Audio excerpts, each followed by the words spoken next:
আমার জীবন থেকে 2টা বছর নষ্ট করে দিছে। আমি কখনো আপনার জন্য শান্তিতে ক্লাস করতে পারিনি, ক্লাস থেকে বের করে নিয়ে আসছো। একটা ছেলেকে 2টা বছর অপেক্ষা করানোর পরে তার হাতে বিয়ের কার্ডটা ধরায় দিচ্ছে। এটা ইম্পর্টেন্ট কথা।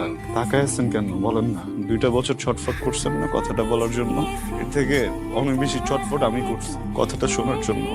আজকে একটু বলেন প্লিজ। আমি শুনে এখান থেকে চলে যাবো, আমি কোনো সিন ক্রিয়েট করবো না। আমার দিকে তাকান। আমি তোমাকে ভালোবাসি।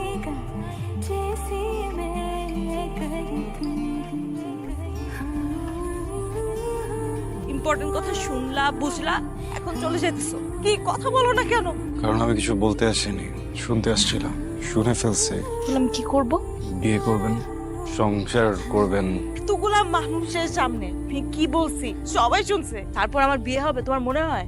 সরি, ভালো থাকবেন। ওকে।